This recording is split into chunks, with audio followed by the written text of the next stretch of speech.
Olá família, tudo bem? Meu Deus do céu, hoje mais um podcast. Eu acho que eu vou começar a trazer lenço para esse podcast, porque é sempre um grande testemunho, uma grande história, grandes momentos. E hoje, recebendo aqui uma pessoa muito especial, Evelyn Tosatti. Tudo bem, Evelyn? Seja bem-vinda. Oh, meu Deus do céu. Obrigada. Tá tudo bem, Evelyn? Tudo bem. Então tá bom. Evelyn, nós vamos num bate-papo aqui hoje no nosso podcast, no podcast da família, compartilhar um pouquinho da sua história, da sua vida, da sua trajetória, do testemunho, né? Você é muito jovem, mas tem uma garra absurda, né? Tem vivido grandes desafios na vida e eu tenho certeza que o seu testemunho vai edificar muita gente que está lá do outro lado. Amém. Tá preparada? Tô nervosa, mas vamos que vamos. Não, vamos lá. Vamos ter um tempo muito especial junto aqui. Ô Evelyn, você nasceu em Mogi das Cruzes, né? Isso, sou mogiana. Nasceu em Mogi? Quem nasce em Mogi é mogiana. Mogiana. Você é daquelas que se orgulha muito de ter nascido em Mogi? Muito. Sério mesmo? A gente costuma brincar, né? Que você quer arrumar confusão com mogiana e falar mal de Mogi das Cruzes. Que todo mogiano defende a cidade. É impressionante como o mogiano, né? Gosta. Ele gosta e ele chama para si essa questão. Tá aqui a Rebeca ali, porque quando fala que nasceu em Mogi das Cruzes, ela que não tem tanto contexto na cidade, mas Mogi tem isso, né? Tem isso mesmo. É característica de Mogi das Cruzes, os mogianos, eles defendem mesmo e tem muito orgulho de morar, né, em Mogi, tem muito orgulho da cidade. Você gosta mesmo de Mogi, Evelyn? Eu gosto. Gosta? Eu gosto, eu tenho muitas histórias, né, de vida, minhas raízes estão em Mogi das Cruzes, então tem um lado afetivo, emocional. E a cidade por si só é uma cidade que, mesmo sendo uma cidade interior, é uma cidade bem desenvolvida. Sensacional. Você em Mogi está perto de família, de muita gente? Sim. Foi criado dentro desse contexto? Sim, família. Tem gente aqui que já passou nesse podcast e que contou umas aventuras da infância, de que já andou de carrinho de rolemã, que já tem gente que já pulou muro de escola. Ai, meu Deus. Quais foram as aventuras? Como foi a infância da Evelyn? A minha infância foi uma infância muito tranquila, embora os meus pais fossem separados, né? Eu nunca tive os meus pais casados, essa experiência de tê-los casados, mas em compensação os meus avós paternos, que hoje já não estão mais entre nós, faziam o papel do pai, da mãe, aquela coisa de eu dormir na cama com a avó, com o vô, que filho faz com o pai e com a mãe, né? Eu não tive isso, né, devido à separação dos meus pais, mas os meus avós de alguma forma supriam, na medida que eles podiam, algo que eles achavam como importante para mim naquele momento. A separação dos seus pais acontece, você está com quantos anos, mais ou menos? Na verdade, tinha um ano, era muito novinha. Bem novinha. Bem novinha. Então você não tem memória desse contexto Não tenho memória dos dois juntos? juntos. Não tenho. Entendi. As brincadeiras ali em Mogi, nesse tempo, quando você nasceu, como que era? Que tipo de brincadeira tinha no seu tempo? A gente brincava de fazer bolinho de barro, brincava de jeans na rua, de pega-pega, esconde-esconde. Jeans é o quê? Era praticamente um pega-pega. Ah, é? Era. Mas eram brincadeiras saudáveis, né? Que hoje a gente já não vê com tanta frequência, né? Foi um tempo muito bom. Qual a brincadeira que você mais gostava? Que eu mais gostava de brincar? Pular elástico. Pular elástico. Gente, como eu gostava de pular elástico, meu Deus. Ah, é? Aquela que fica um de um lado, do outro? É isso? Não. Fica duas pessoas, né? Com um elástico entre as pernas, e aí a pessoa que tá no centro tem que pular o elástico, tem que pisar em cima dos dois sem errar. Era uma brincadeirinha assim, gente. A gente gostava. Já cansou, né, Hércules? A gente já ficou cansado, né? Dessa brincadeira. Já deu fadiga aqui, já. O gordinho aqui já cansou. O Evelyn, e hoje quando você olha para sua infância e para tudo que você viveu e o mundo de hoje, você tem saudade? Gostaria que o Matheus tivesse hoje um pouco daquilo que você teve na infância? Eu gostaria que ele tivesse a liberdade que nós tínhamos, né? Na época que eu era criança, que realmente tivesse a infância que nós tivemos, porque nós fomos crianças de fato, brincamos descalços na rua, de descer barranco com papelão, chegava lá tudo estrupiado, mas chegava feliz, né? Essas coisas que criança fazia, jogar moeba nos outros, passando na rua, olha que coisa absurda, mas a gente fazia e a gente era feliz desse jeito. Então hoje eu sou professora, então eu como professora educadora, eu vejo que isso está se perdendo muito. Os tempos são outros também, falta muita segurança, tem pai que, né? Hoje você não consegue deixar seu filho na rua para brincar mais, como você deixava antigamente. Por uma série de questões, né? Que vai além de questão social e tudo mais. Então, hoje eu sinto que o Mateus está perdendo, se eu permitir, é claro que a gente tenta trazer né, o máximo que pode essa infância para ele, mas se eu permitir, ele está perdendo muita coisa. Você cresceu dentro desse contexto que seus pais já não estavam juntos mais, sim. Mas você tem muita afinidade com os dois, sim, né? Sim. Eu vi isso tanto com a sua mãe, tanto quanto você com seu pai. Como que eles conseguiram conduzir você e a sua irmã você, né? Para lidar com essa realidade aí assim tão em paz, né? Parece que você estava com a família do seu pai, você estava muito bem. Estava com a família da sua mãe, você também estava muito bem. Como que foi isso? Eu passei a minha infância na casa dos meus avós paternos, porque minha mãe na época trabalhava muito e ela estudava também. Então eu acabei ficando muito tempo na casa dos meus avós paternos. E eu digo que a minha avó, Carmelina, que hoje não está mais aqui, ela foi o pilar. Foi o pilar para que eu tivesse uma infância mais prazerosa possível, né? Ela, em todo o tempo, ela tentava amenizar essa separação, essa ausência, até porque os meus tios todos eram casados, os meus primos eram, né, nascidos dentro de um casamento, e eu era a única que era filha de pais separados. Então ela achava que eu poderia ter problemas emocionais, enfim, problemas até de aceitação. Então ela era muito simples, ela não teve estudo, minha avó não sabia ler, né? Minha avó mal sabia escrever o nome. Então assim, mesmo na simplicidade dela, ela entendia essa importância da família e como isso poderia fazer falta para mim e diferença também, né? Então ela trazia para ela essa responsabilidade de tentar trazer um lar mais saudável possível.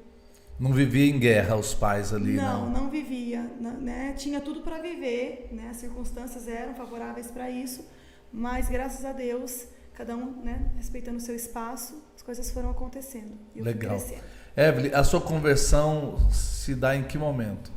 A minha conversão, na verdade, a minha tia Conceição, ela foi a pioneira na minha família a se converter. E ela ia para a igreja e eu com uns 11, 12 anos, ela me levava junto com a minha prima. Porque até então eu era filha única, então eu não tinha irmãos, eu só tinha os meus primos. E a minha prima era como uma irmã para mim, a filha dessa tia Conceição, a Rosiane. Então nós brincávamos muito. Então a gente parecia irmãs mesmo sendo primas. Então tudo que ela fazia com a Rosiane, ela fazia comigo, então eu ia atrás.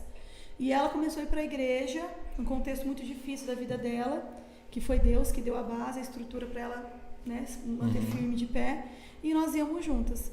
Então, desde os 12 anos eu conheci Jesus, mas eu de fato entendi e levei isso com seriedade com os 18 anos. Foi quando eu me batizei e foi quando eu falei, não, é isso que eu quero para mim, é esse caminho que eu quero seguir e vou até o fim, quando Jesus voltar.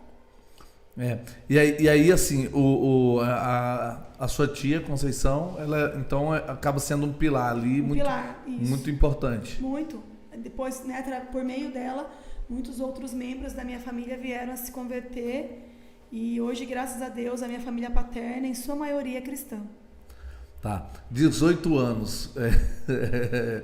Parece que é novinho, mas 18 anos já faz um tempinho, né, Evelyn? Faz um tempinho, gente. Eu tô de boné assim, sabe? Que eu tô fazendo propaganda aqui do boné da Família Vitoriosa. Um arraso, gente. Ficou show. Meninas, comprem. Tá sensacional, lindo demais. Né, Evelyn? Tá lindo demais. A gente tá parecendo aqui dois jovenzinhos, assim. Eu tô com cara tá enganando bem, pastor. Eu tô com cara de 23 anos, sem boné 29 anos, com boné 23 anos. Oh, Jesus. Né, Rayane? Tá legal? Ô Evelyn, mais 18 anos foi há quantos anos atrás? Meu Deus, pastor. Não, vamos lá, vamos criar confusão aqui, tá muito light esse negócio. Não, hoje eu tô com 33 anos. Eu vou falar logo a idade, não tenho vergonha da minha idade, gente, eu tenho 33 anos, tá? Sensacional. Quando eu estive em Mogi, então era tudo muito recente, então, que você tinha batizado. Ah, não, recente, mais ou menos, né? Eu tava com 20 e poucos anos, acho que 20. Acho que por aí, né? Por aí. O pessoal sempre te chamou de Patricinha, por quê? Não sei, também não sei, quero saber. Não sei, não entendo, até hoje eu não sei por quê. As pessoas acham, não sei o que acontece. Isso é coisa do Juninho lá de Mogi, viu? Foi o coisa Juninho? do Juninho, Não, mas o Juninho não estava aqui em Mogi e em Atibaia, e o pessoal olhava para você e via você com cara de Patricinha também. Não sei. Ô Evelyn, em Mogi, quando você chegou na igreja assim, não, depois eu vou falar do Juninho aqui, deixa o Juninho. O Juninho é um caso à parte. Mas o Juninho já entrou no seu podcast já, né? Não, ele já entrou. Ele já participou aqui já. Participou. Já foi citado já. Não, eu falei pra ele que eu ia citar. Quando fosse a minha vez, eu iria citá-lo. Ele ficou meio dodóizinho no último, né, que teve ali. Eu falei que ia citar ele. O Evelyn, esse negócio de Patricinha, de tal, te incomoda quando o pessoal olha pra você e te rotula assim, ou não incomoda mais? Já incomodou muito. Já incomodou muito porque, às vezes, você tem que o tempo todo tentar, não que seja uma obrigação sua, né? Mas parece que você é nova demais, ou não tem credibilidade, né? Ou é muito... E, na verdade, às vezes, a sua essência não é nada daquilo, né? As pessoas só precisam se permitir conhecer. E parece que essa palavra, assim, Patricinha, parece que as pessoas olham, né? Olham dizendo assim, pra você tudo foi muito fácil. Sim. Foi muito fácil pra você? Jamais, de maneira alguma. Como foi? Eu costumo dizer, eu sempre falava para Deus, Senhor, por que parece que para mim as coisas são mais difíceis? É o contrário, né? Eu achava que para mim as coisas sempre eram mais difíceis. E na verdade, não, hoje eu entendo que não era mais difícil, mas era necessário para formar a pessoa que eu sou hoje. Você, em Mogi, eu lembro de você, naquela época que você fazia faculdade, né? Sim. Então participava dos cultos, chegava vermelha, suada na igreja, cansada, muito ativa, muito participativa, batalhando muito, trabalhando de dia, né? Estudando à noite, batalhando. Conta um pouquinho pra gente dessa história, como foi. Hoje você é uma pedagoga, não só pedagoga, mas com várias habilitações, né, com várias especializações.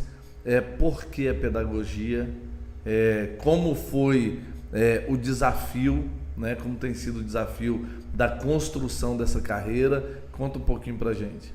Na verdade, eu trabalho desde os meus 14, 15 anos, foi quando eu fiz um curso chamado Amor, lá em Mogi, muito conhecido, e eu ingressei no mercado de trabalho, e depois disso eu fui trabalhar numa clínica, né, em Mogi das Cruzes. Depois fui trabalhar na Vivo, no shopping, na loja da Vivo, e por fim entendi que o caminho que eu queria seguir era o caminho da educação. Na época eu estava com muita dúvida entre fazer administração e fazer pedagogia, e eu me lembro que eu estava fazendo uma campanha, participando de uma campanha na igreja, e era uma campanha de 7 quarta-feiras na época, né? E eu coloquei como propósito a questão profissional, e eu entreguei currículo numa escola particular em Mogi, muito bem conceituada, uma escola conhecida, uma escola muito boa.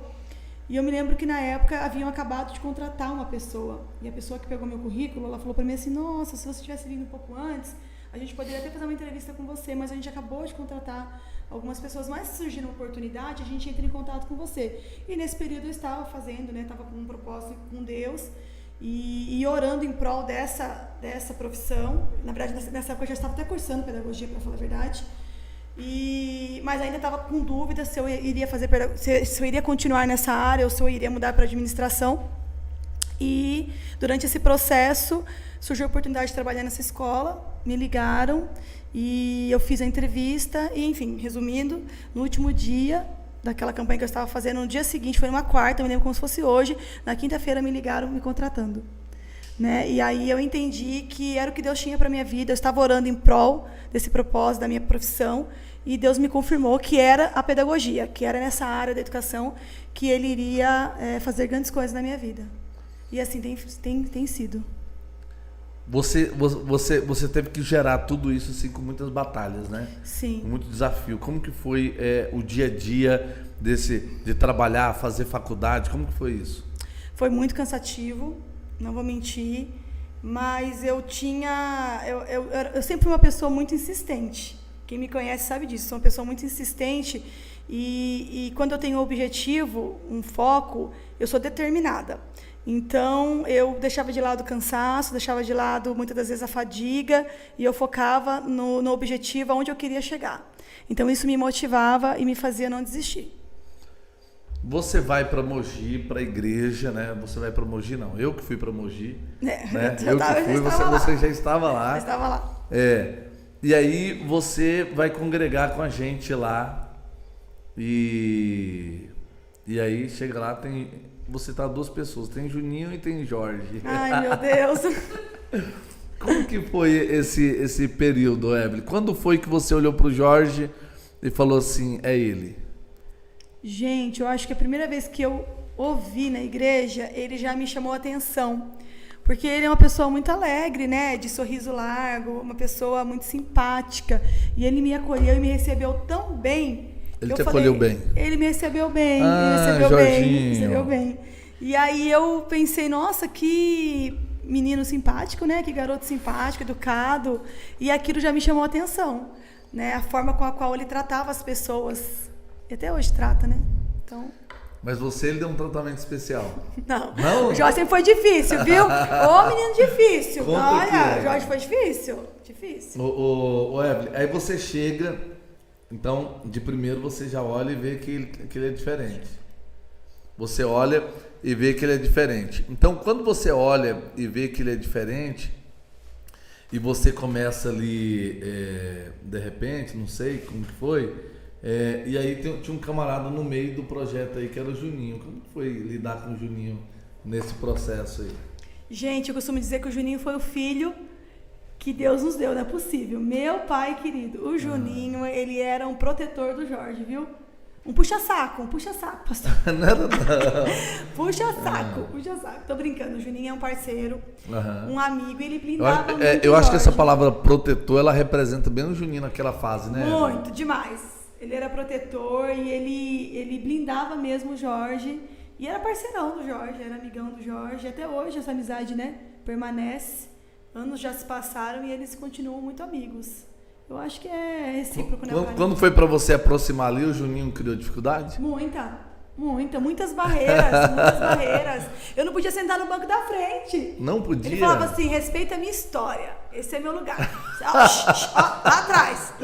Falava assim, Falava que eu tinha que respeitar a história dele, que quem senta na frente sou eu, que tem história aqui. Olha só.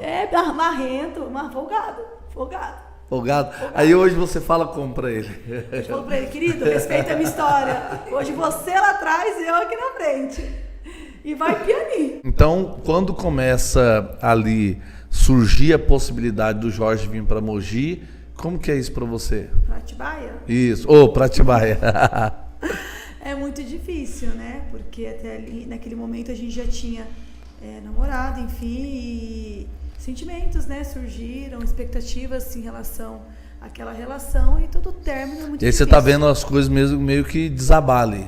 Sim, eu senti bastante, foi um momento difícil. E aí ele vem para Mogi, ele vem para Atibaia, e vocês demoram quanto tempo, mais ou menos, para retomar o relacionamento? Então, quando a gente terminou, você, pastor, né, teve muita influência no nosso retorno. Acho que não foi nem intencional, mas Deus te usou de uma forma muito linda. E eu lembro que você falou pra mim assim, olha, pra você, Evelyn, 2 anos agora sem namorar.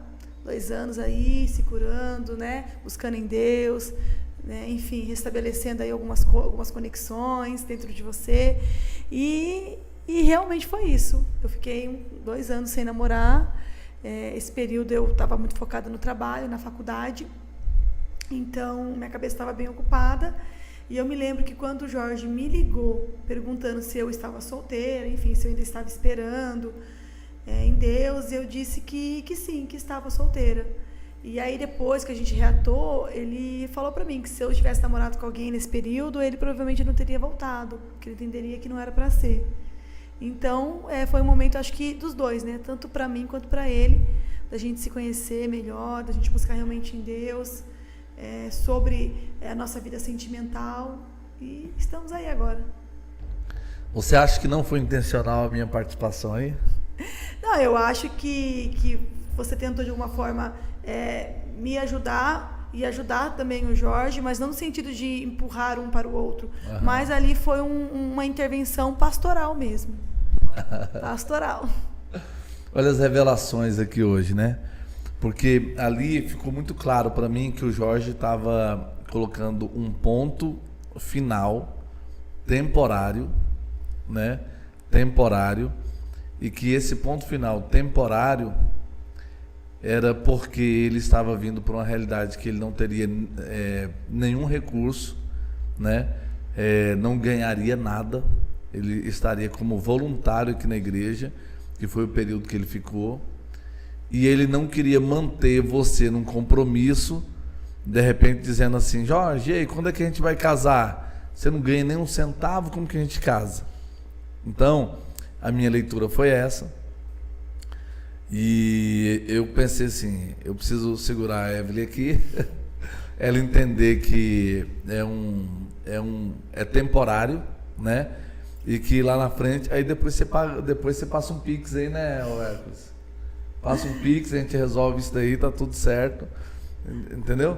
Eu acho que quem tem que passar o Pix é o Jorge, né? Porque eu que segurei você para ele, né? Não, pastor, mas a unção eu que segurei do você. Pastor casamenteiro está sobre você, tá? Ô pastor para casar, gente, meu Deus do céu, meu pai amado. Porque o Evelyn e o Jorge foi muito privilegiado, né, também. E aí você espera lá, bonitinho. Nesse período ele foi muito acusado, muito atacado, né? Você lembra como que o pessoal ficava contra ele? Aqui em Atibaia, principalmente, né? Aqui em Atibaia, sim. As pessoas não entendiam o porquê que ele era tão difícil, que ele era tão, né? A Regiane, minha irmã, quase bateu no chão. Meu Deus do céu. A Regiane, ó, você sabe que você é maravilhosa. A Regiane falou: quem você pensa que é, garoto? Quem você pensa que é? E ela, pra terminar com a menina dessa. Gente, ela tomou as dores mesmo. E ela tomou partido mesmo. Tomou. E ela foi pra cima mesmo. E a Regiane é um presente de Deus.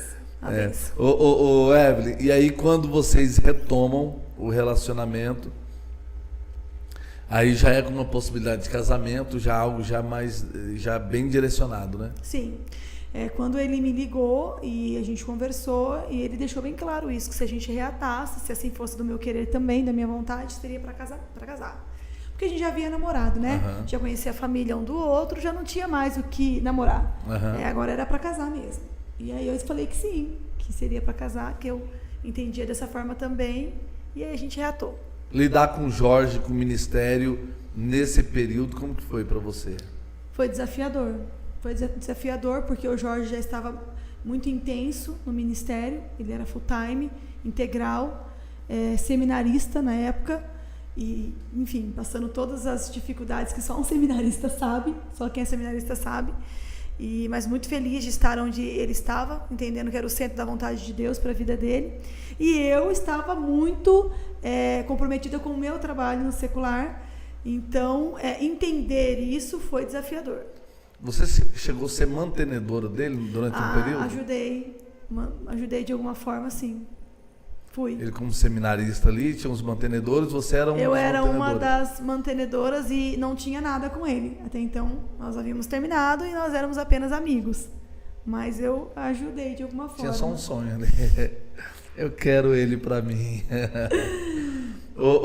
Que isso? Tava fazendo a obra, pastor? Evelyn, como que a sua família recebeu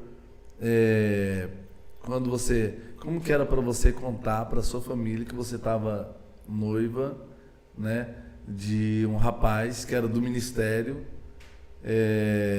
que vivia da obra, que era seminarista? Como que foi contar isso para a família? Não foi tão difícil porque minha família já era convertida. Uhum. Então a minha família ela já era cristã. Porém, eu não tenho nenhum pastor na minha família.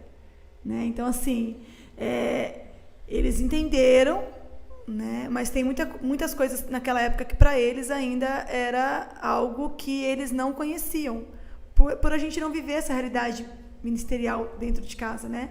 Nós éramos membros de igreja, mas eu não tenho nenhum pastor até hoje eu não tenho nenhum pastor na minha família. Então, quando a gente vai de fato para o ministério ali para de trás dos bastidores, a gente entende como funciona, né? Então, só quem está vivendo isso sabe qual é a realidade. Então, eles aceitaram por serem cristãos, entenderem, né, que ele também estava sendo preparado para ser um pastor, mas de alguma forma tinham coisas que para eles ainda era diferente. Vocês ficaram quantos anos em Atibaia? Quase 10 anos. No total, entre Piracá e Atibaia, vamos colocar assim, quase 10 anos. Quase 10 anos? Quase 10 anos. Vocês já estão casados há quantos anos? Vai fazer 10. Vai fazer 10. Então a gente já casou estando aqui, praticamente, né? Você chegou a morar lá em casa, né, Evelyn? Fiquei 6 meses, fui só hóspede sua e da pastora Gi. E eu seu cobaia de arroz, né? Quase botei fogo na casa, meu Deus do céu. A Gi quase morreu do coração, eu não sabia fazer comida. Eu fui tentar ajudar, porque eu estava lá, né? Então eu queria facilitar a vida deles, porque eu estava morando lá. E aí eu esqueci do arroz, fui fazer outra coisa, larguei o arroz lá, né? E quando a Gi chegou, aquela fumaceira, eu falei, meu Deus do céu, queimei a panela, foi um horror aquele dia. Mas graças a Deus, gente, ninguém se machucou. Evelyn, hoje você faz um fricassê sensacional e desenvolveu outras habilidades também, não? Eu gosto de fazer. Eu gosto de fazer, né? Macarrão, lasanha. Eu não sou assim de fazer muita coisa diferente, não, mas eu tô tentando, me esforço. Legal. E aí vocês moraram aqui esses 10 anos, como que você descreveria esse período aqui em Atibaia? De muito crescimento. Foi um período de muito crescimento porque eu fiquei longe da minha família e eu sou uma pessoa muito família. Eu sou muito apegada às minhas tias, enfim, aos meus primos, à minha mãe, que hoje é falecida, mas sempre foi muito próxima, muito amiga. Então, foi um momento muito desafiador para mim, de muito crescimento mesmo, crescimento pessoal, né? Espiritual. A sua mãe vinha pra cá, vocês duas saíam pra passear, parecia duas menininhas. Bater perna, gastar. Nossa, era a alegria dela. Ela, né? Amava vir pra cá, ela amava ficar em casa, ela amava explorar a cidade. Eram as férias dela. Esse período aqui em Atibaia de crescimento, de muitos desafios e tal, depois vocês acabam voltando para Mogi, né? Nesse retorno a Mogi, você tem um tempo com a sua mãe ali. Você acompanha o tratamento dela, anda muito de perto. Você entendeu ali como um mimo de Deus? Agora o senhor mexeu na ferida. Eu entendi como cuidado de Deus. Hoje eu entendo como cuidado de Deus. Quando aconteceu tudo, que foi muito inesperado, né? Você voltou para Mogi, você ficou com ela ali quanto tempo ainda em vida? Quase 2 anos. Quase 2 anos? Quase 2 anos e minha mãe era jovem, né? Ela tinha 54 anos, então ninguém imaginava que isso poderia acontecer da forma que aconteceu. Então, quando aconteceu, foi um momento muito difícil para mim, porque eu questionava Deus, né? Eu na minha... até ignorando, não vou dizer ignorância, mas acho que no luto mesmo, a dor do luto, eu falava, Senhor, por quê? Por quê, né? Então, a vontade era, às vezes, de largar tudo, era de desistir de muita coisa, porque eu falava, Senhor, eu estou aqui, eu abri mão de tanta coisa para estar aqui, né, fazendo a tua obra, deixei minha casa, deixei o concurso, quem me conhece sabe que eu era concursada aqui em Atibaia, e fiz isso de coração. Aí, de repente, você chega lá, né, e acontece tudo isso, e aquilo me doía a alma, eu não entendia. Então, o luto, ele é muito difícil, e a gente só supera em Deus, só em Deus. Quando você... Porque sua mãe foi fazer uma cirurgia muito simples, né? Sim, era uma cirurgia que foi pré-agendada. Ela, inclusive, estava trabalhando. Ela se afastou uma semana antes para se preparar para a cirurgia. Então, não foi nada de emergência, não chegou, né? Foi uma cirurgia pré-agendada. Então, ninguém estava esperando isso. A nossa expectativa era que em 2 dias ela teria alta e estaria em casa. E não foi assim. Esses 2 anos ali, se você tivesse permanecido em Atibaia... Eu provavelmente não teria.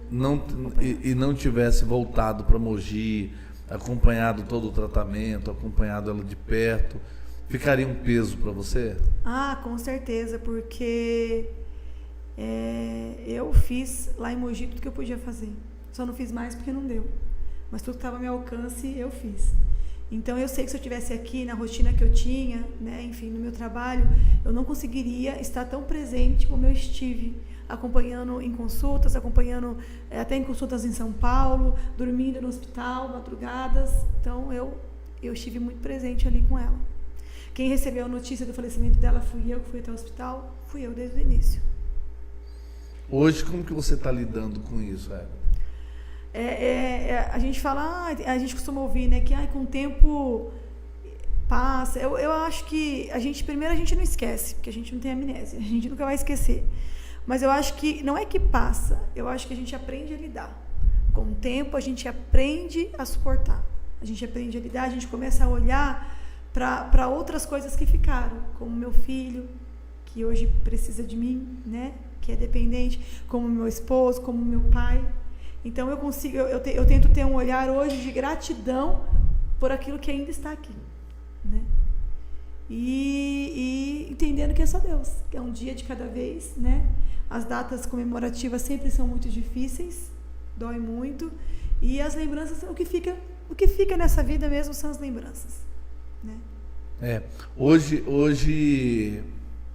você já olhando para toda essa realidade, para todo esse contexto que vocês viveram, e aí em Mogi vocês estavam tendo uma experiência de um pastoreio também muito desafiador, né? Muito. Que vocês chegaram e pegaram praticamente toda a pandemia em uma igreja muito fragilizada. Como foi para você lidar com isso, né? Com a situação da sua mãe e essa igreja que estava ali numa situação tão desafiadora? Nossa, foi muito difícil. Foi muito difícil porque eu já estava sofrendo pelo luto, pelo falecimento, né, precoce, enfim, inesperado da minha mãe. A gente sabe que todo mundo vai morrer um dia, né? Uhum. Mas a gente não estava preparado para aquilo, né? Não, uma coisa é a pessoa já está no estado terminal, com uma doença como um câncer, porque muitas das vezes você já está no estado terminal, a gente querendo a cura, mas a gente sabe que outra coisa é a pessoa ir fazer uma cirurgia, né?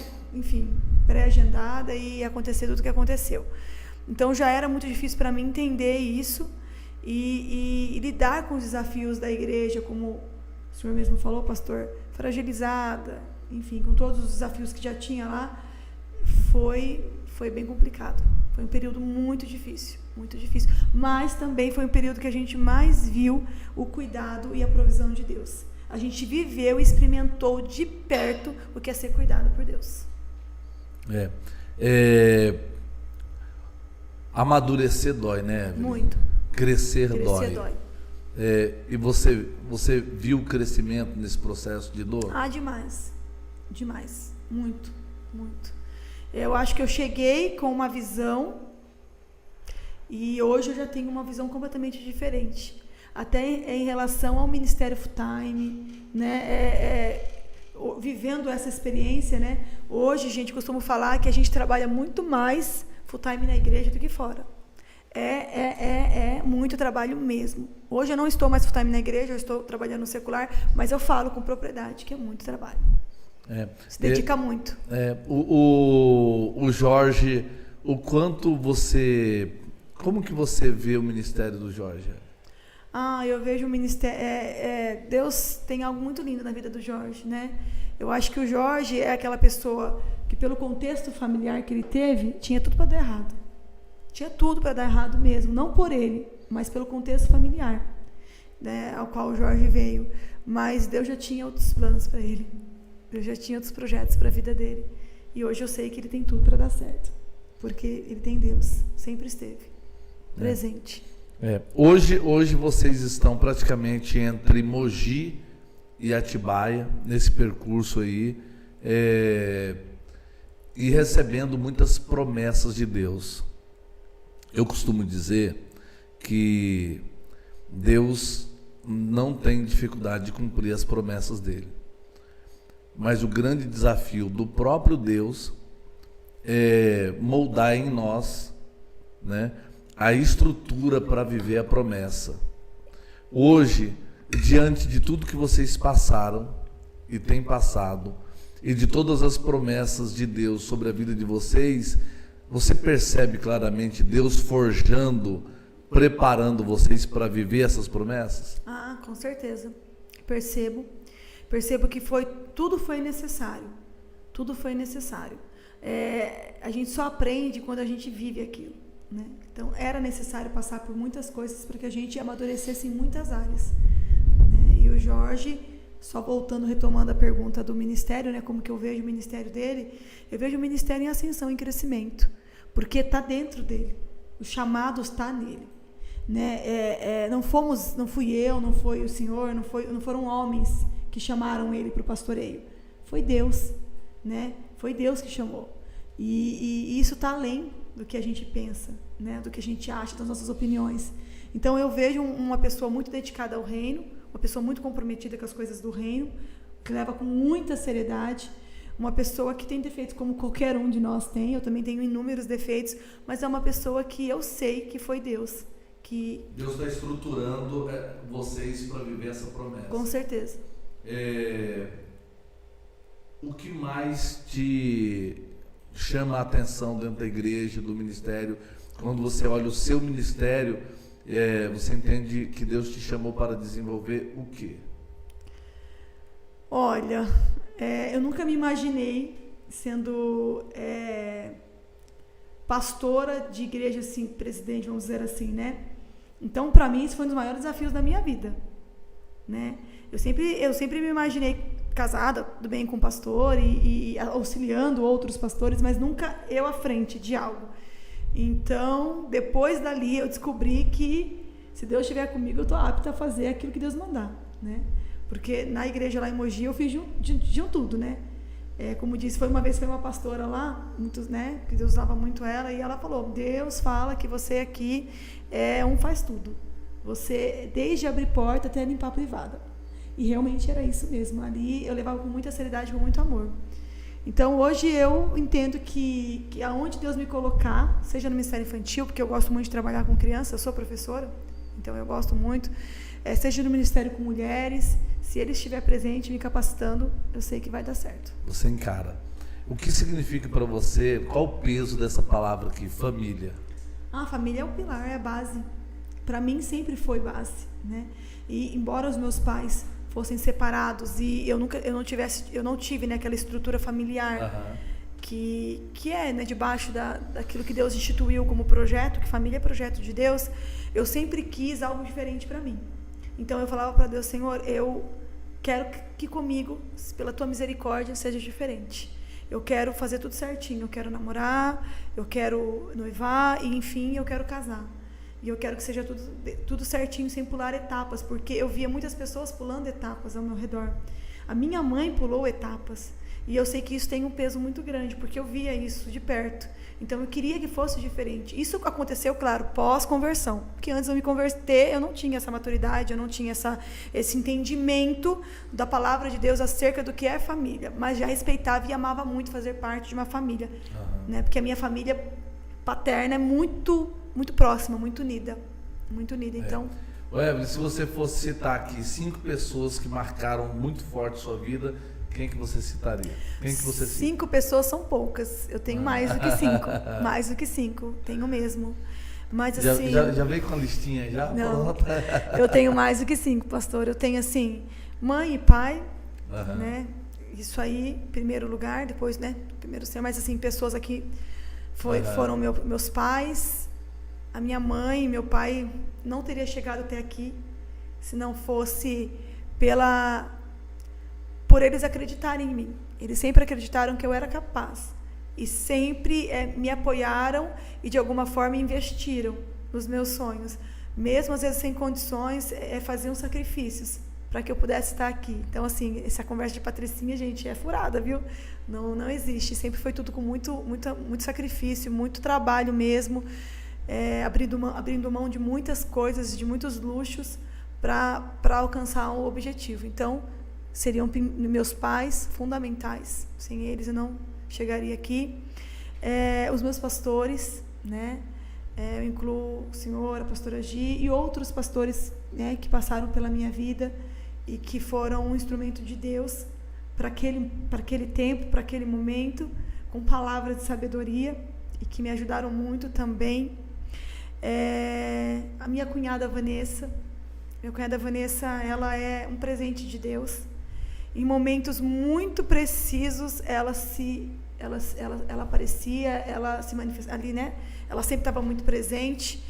E parece que naqueles momentos assim Deus mandava ela mesmo, mandava ela como um instrumento de Deus. Então eu tenho muita gratidão pela minha cunhada, muita gratidão mesmo pela minha cunhada. As minhas tias hoje elas são um colo materno que eu não tenho mais, né, aqui na terra, porque minha mãe hoje está com o Senhor, mas ficaram os colos das minhas tias e elas são o colo materno que hoje eu não tenho.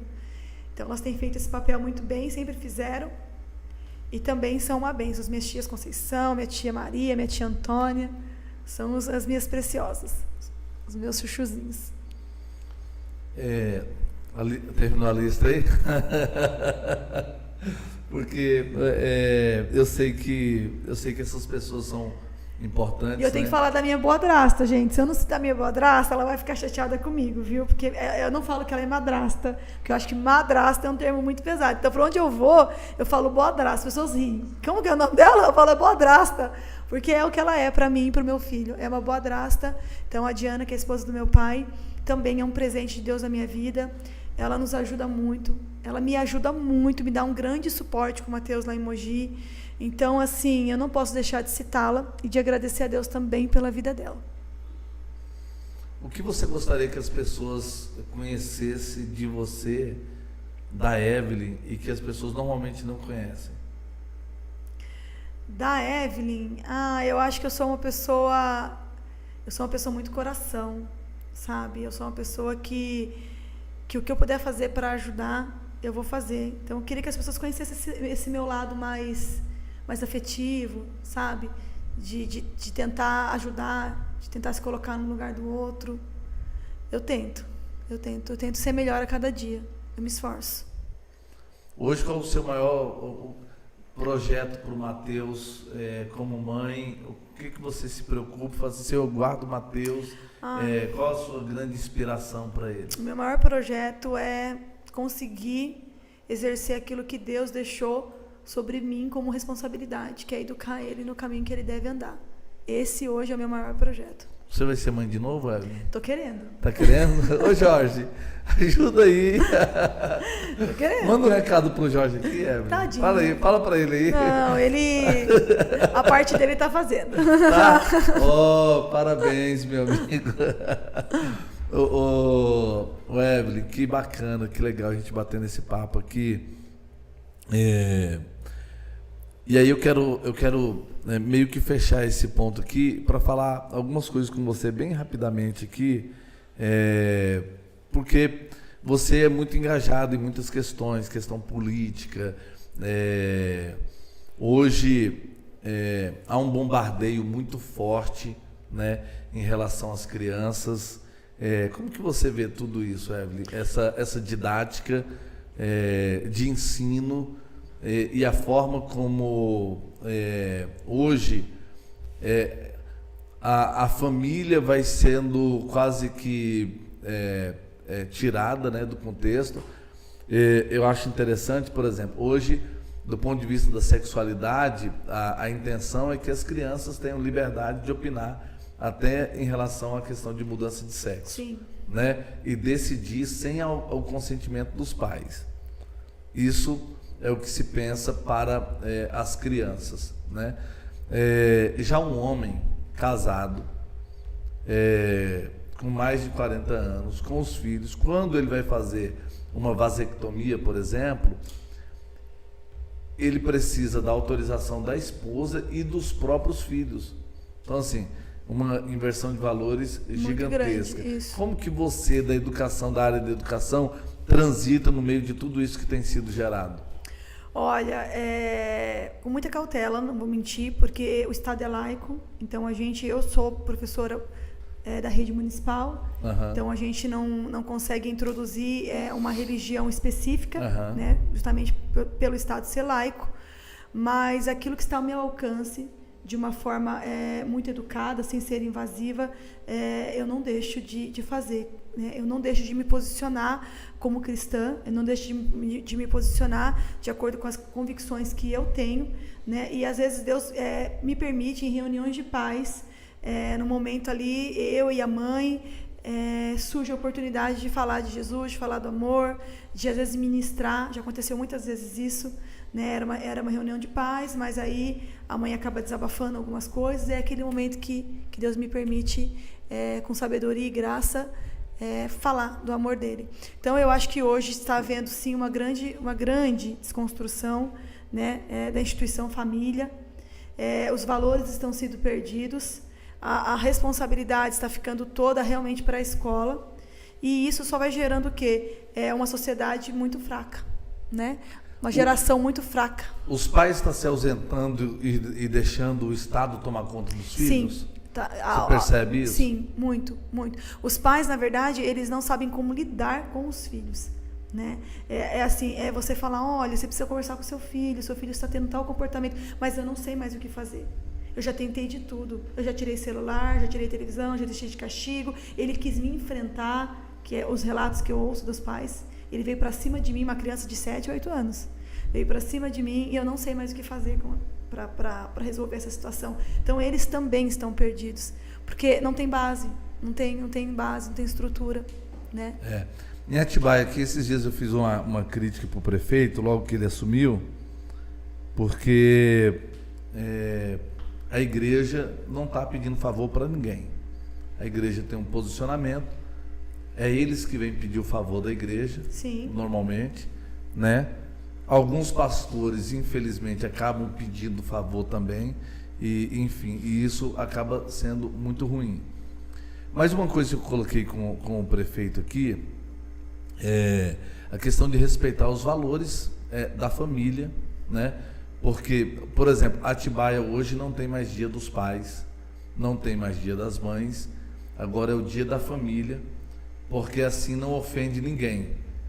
Porque às vezes no dia do pai, o menino tem 2 mães e não tem um pai, tem 2, né? Ou no dia das mães, o menino tem 2 pais ali, e aí para respeitar essa minoria, prefere tirar o dia das mães e o dia dos pais. Como que você vê isso? Eu vejo como enfraquecimento da família. Eu vejo. Eu entendo a questão daqueles que não têm pai, que não têm mãe, ou que tem essa realidade que hoje é muito comum, né, de 2 pais e 2 mães, mas você também não pode privar, né, aquele que tem o pai e aquele que tem a mãe. Então eu vejo realmente como uma desconstrução, um enfraquecimento familiar. E uma tentativa do Estado também, né, de assumir, eu acho que uma responsabilidade que é da família. Hoje, datas religiosas, porque quando diz que o Estado é laico, diz assim, todas as religiões têm espaço, têm liberdade, pode falar sobre e são respeitadas. Não é laicista porque não é anti-religião, né? Então, quando hoje o movimento que se faz em relação a algumas datas religiosas, como Páscoa, como que você vê essa construção no ambiente da educação? Acontece mesmo? Tem se fortalecido esse tipo de coisa? Aqui em Atibaia, na Páscoa, teve muitas escolas que não fizeram nenhum movimento por ser uma data religiosa, então a gente não dá nenhum tipo de mérito, de credibilidade para essa data. Como que você vê a construção disso no calendário, na agenda da educação? Acontece, é difícil até para você, porque a Páscoa ela tem o seu significado cristão, né? E esse é o verdadeiro significado da Páscoa. Mas hoje eles trabalham, vamos partilhar os doces, partilha, né? E de fato não abordam o verdadeiro significado, que é o significado cristão, quando na verdade é o que de fato é. Então não tem como você querer. Então eles tentam de uma forma, sem envolver a religião, trabalhar os conceitos, vamos dizer assim, né? Os princípios, que é partilhar, que é dividir, enfim. E isso tem acontecido muito. Tá. Você como pedagoga, você vê ferramentas para a igreja e os pais se reposicionarem em relação a esse cuidado e essa responsabilidade com os filhos? Com certeza. A primeira coisa, para quem é cristão, né? Essa pergunta eu acho que é válida para quem tem entendimento e é cristão, né?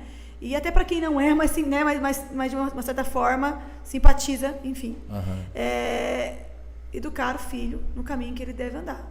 A primeira coisa se você faz parte de uma igreja, incentivar que ele vá para a escolinha dominical, que ele participe da salinha, porque lá é uma educação cristã, uma educação voltada, né, para o cristianismo, vai ensinar o seu filho realmente o que a palavra diz sobre criança, sobre família, sobre respeito a pai e mãe. Então, eu acho que é isso, né? É estabelecer esses princípios dentro de casa, porque se ele tiver com esses princípios bem fundamentados, lá fora ele vai saber lidar com as divergências, com as diferenças, ele vai saber se posicionar.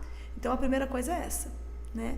É ensinar realmente a criança no caminho que ela deve andar. Hoje existem muitas escolas cristãs também, pastor, né? Lá em Mogi tem muitas escolas cristãs e tem muitos pais que estão optando por colocar seus filhos em escolas cristãs. Você, como pedagoga, como que você vê o movimento da igreja hoje em relação ao cuidado com as crianças? Há um tempo atrás isso era quase zero, né? Hoje as igrejas estão fazendo movimento, né, nessa direção, mas a gente percebe a televisão ela tirando um período da grade muito grande e focando para as crianças. Sim. A gente percebe hoje grandes produções no YouTube para crianças, né, de desenhos, de uma série de estrutura muito grande para atrair a atenção das crianças. Quando você compete e você coloca televisão, você coloca YouTube, você coloca o trabalho que o Estado faz com as crianças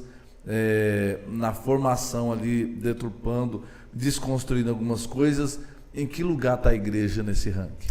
Eu acho que a igreja ela precisa ser mais ativa quando se fala em ministério infantil. Eu acho que precisa investir mais, né?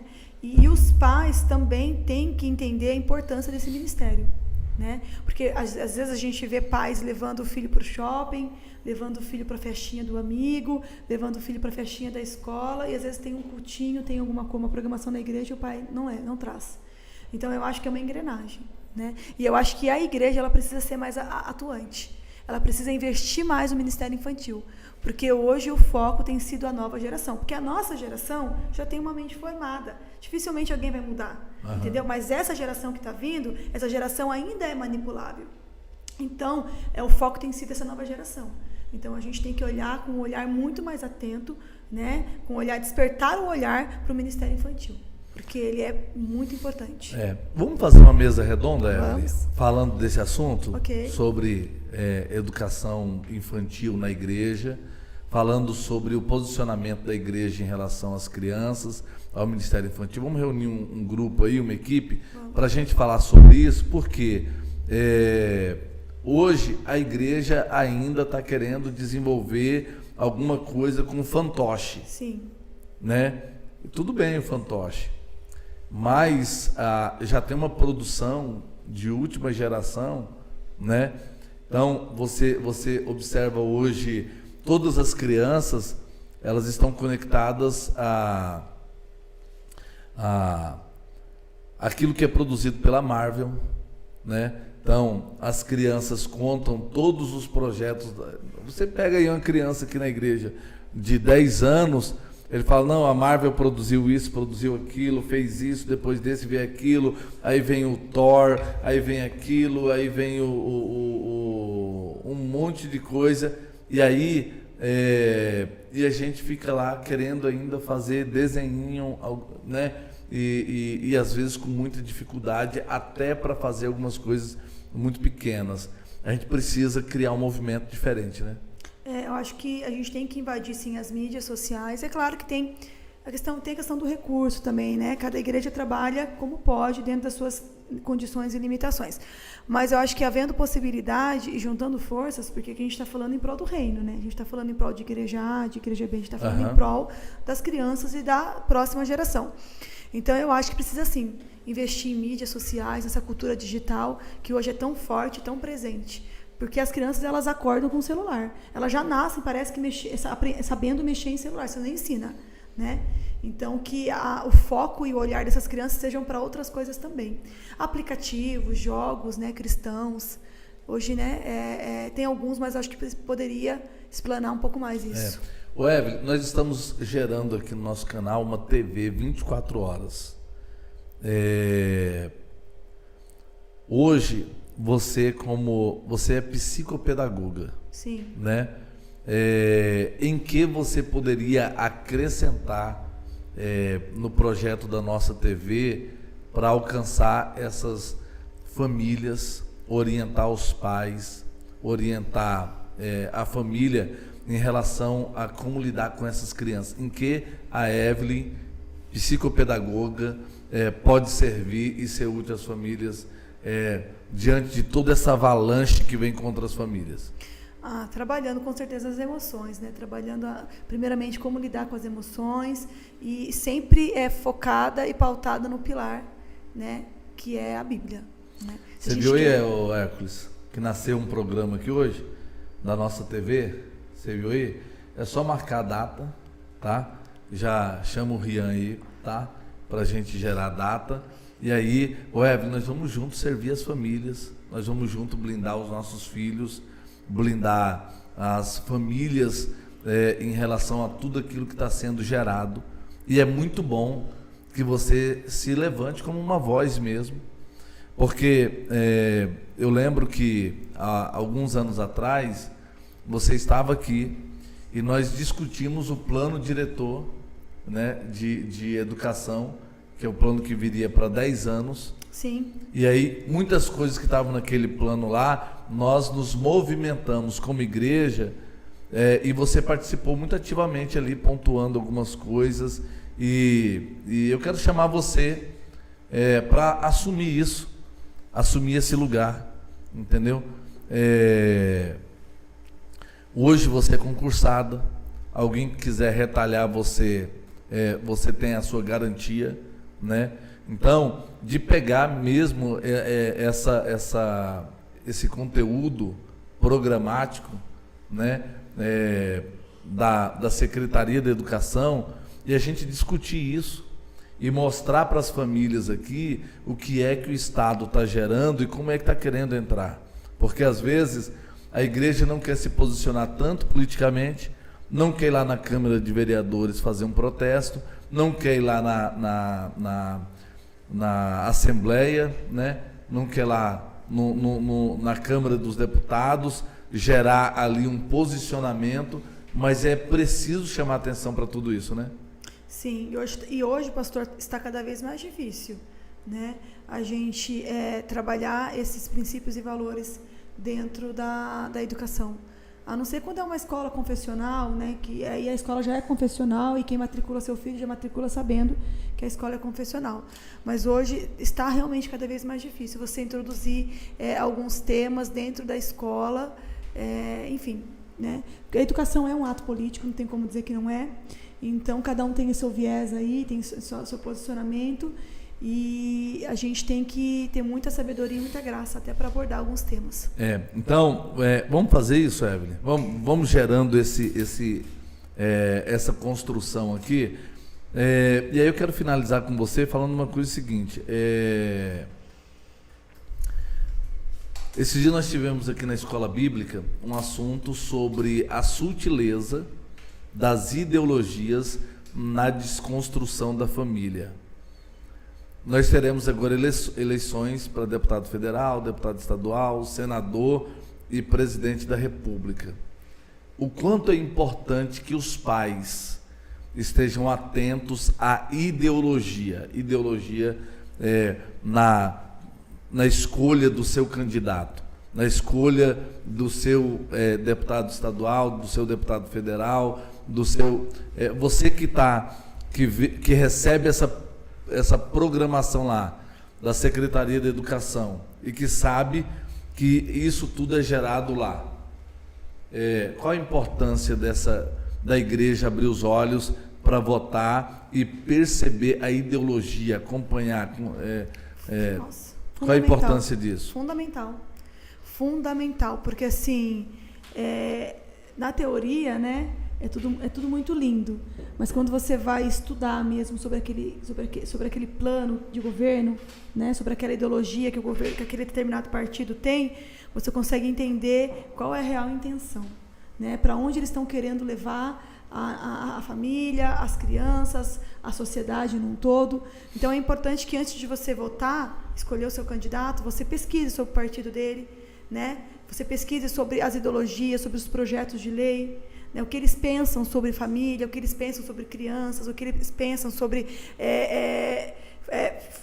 fatos, né? Fatores que são importantes para nós cristãos, né? Será que eles estão indo de acordo com aquilo que é bíblico, mesmo não sendo cristãos, mas será que eles estão querendo desconstruir tudo aquilo que o próprio Deus instituiu e construiu? Então, eu acho que é importante a gente ter esse olhar sobre essa questão e a gente ser bem criterioso na escolha, porque a palavra de Deus diz que quando o ímpio governa, quem padece é o povo. Então, a gente tem que ter um olhar muito atento para isso.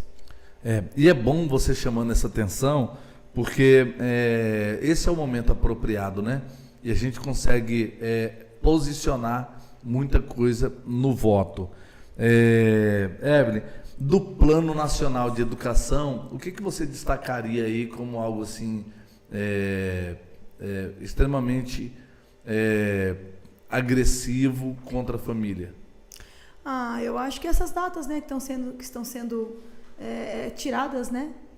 E algumas coisas estão sendo meio que ingeridas goela abaixo, né?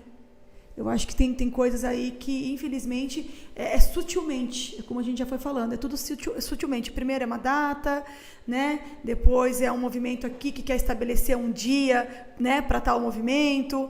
Então, eu acho que é tudo muito sutil e a gente tem que estar atento a isso.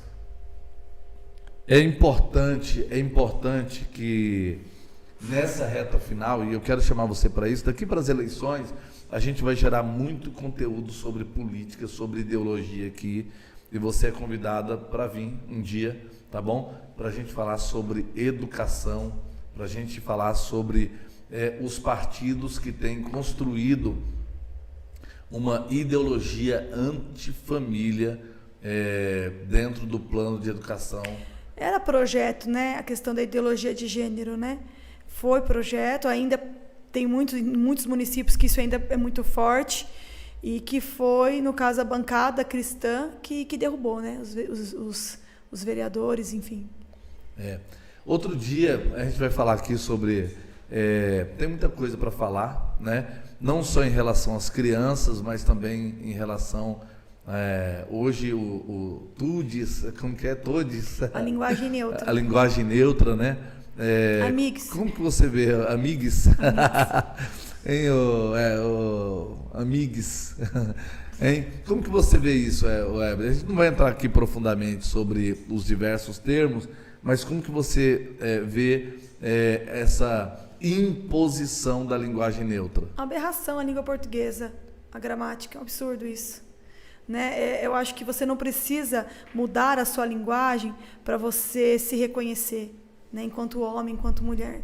Eu acho que isso, na verdade, a gente fala tanto de respeito, tanto de inclusão, tanto de respeitar as diferenças, as diversidades, mas quando você quer impor uma linguagem neutra, você também não tá respeitando num todo, né?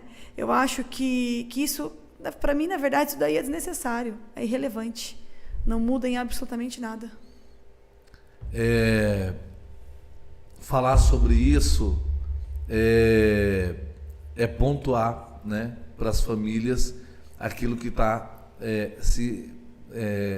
sendo construído aí nesse projeto amplo antifamília. Sim. Né? Na desconstrução do modelo familiar, do modelo patriarcal que eles tanto falam, do modelo judaico-cristão que eles tanto atacam. E aí, gente, já fica aqui o convite, porque nós vamos lançar agora, rapidinho, a semana que vem, aqui, o Politicamente Cristão.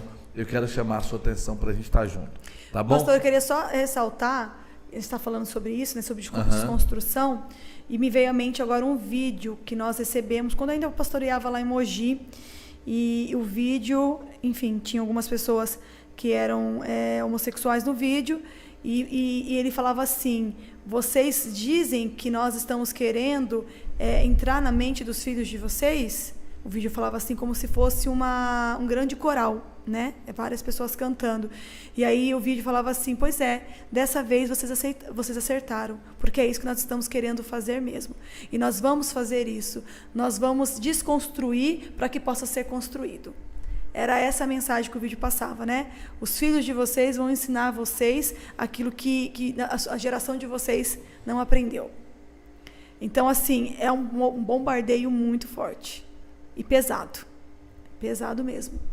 Em relação à família. Então, gente, nós vamos gerar aqui muita coisa. O Jorge está estudando ciência política, sim, né? E ele estará à frente desse programa aí, na construção desse importante tema. E nós vamos entrar já forte semana que vem, viu, Hércules? Semana que vem já o lançamento e juntos gerando aqui algo muito grande em relação a essa conscientização. Evelyn, ok. Prazer muito grande te receber, tá? Obrigada. Eu faço questão de chamar você para esses temas, porque hoje, dentro do nosso projeto, é tudo muito pequeno ainda, mas é de transformar o nosso canal numa TV 24 horas. Hoje, muitos desenhos cristãos, nós já estamos firmando contrato, já fazendo contato com muitas empresas, e em breve os nossos filhos vai poder passar aí um longo período aqui assistindo ao vivo os nossos desenhos, as nossas programações, os pais recebendo orientações como essa, algumas que você já partilhou aqui, e eu quero chamar você para isso, para esse desafio, tá bom? De gerar conteúdo que habilite o olhar dos pais em relação àquilo que está sendo construído na educação, tá bom? Sim. Evelyn, eu vou liberar essa câmera aqui para você fazer a sua declaração, tá? Para o seu príncipe. Os 10 anos de casado vai ser quando, Evelyn? Os 10 anos de casado já foram. Já foram? Já foi. Quando? Dia 21. Dia 21? De julho. De julho? É. Meu Deus, gente. 10 anos de casado já, Evelyn? Se agora eu tenho 29, quando eu fiz o casamento de vocês, eu tinha quantos? 19, então era um jovem. Um menino, engatinhando. O Evelyn, faz uma declaração aqui de 10 anos de casado pro seu príncipe aqui, fala para ele aqui tudo que tá aí dentro que você não falou ainda, revela aí, põe para fora. Não, eu acho que eu já falei muitas coisas para ele, e eu falo para ele o quanto ele é especial para mim, o quanto ele foi resposta de oração na minha vida, e eu sempre orei a Deus, né, pedindo ao Senhor uma pessoa que me amasse e que cuidasse de mim, né, literalmente. E ele é essa pessoa que ele me ama, ele é uma pessoa que ele fala isso, ele demonstra isso, e é uma pessoa que cuida de mim. É uma pessoa sistemática, né? É o Tosatinho daqui 30 anos, mas é uma pessoa de um coração enorme, de um caráter inquestionável, é uma pessoa que é parceira, que é amiga, e eu amo dividir a minha vida com você, eu amo dividir os meus sonhos com você, eu amo a família que através, né, da misericórdia de Deus nós construímos, e eu sou muito grata a Deus por esses 10 anos e que venham mais 20, 30, 40 anos, em nome de Jesus ao seu lado. Te amo. Tá joia. Evelyn, eu finalizo por aqui dizendo que é muito bom caminhar perto de vocês, tá? A sua família significa muito pra gente, pra nossa família, pra nossa casa. Vocês participaram da nossa história em diversas situações. Em muitas situações você liberou o Jorge, né, para algumas aventuras. Jorge, vamos ali. Ali aonde? Brasília, vamos ali, Tocantins. E você sempre assumindo tudo que ficava por aqui, para que ele tivesse essa liberdade de ir e voltar. Quando meu pai ficou doente, ele foi lá no Tocantins e voltou algumas vezes, né? Foi levar a família, ora buscar a família, às vezes ia de ônibus e trazia o carro, enfim, diversas situações. E a gente agradece muito a Deus mesmo por ter vocês tão família, né? O nosso vínculo, ele hoje é muito mais familiar do que ministerial. E a gente louva muito a Deus por isso, por tudo aquilo que está sendo gerado, por tudo aquilo que Deus tem construído. A gente vê muito, de forma muito especial mesmo, o seu crescimento, né? O crescimento do Jorge, essa responsabilidade em relação à palavra, tudo isso sendo gerado.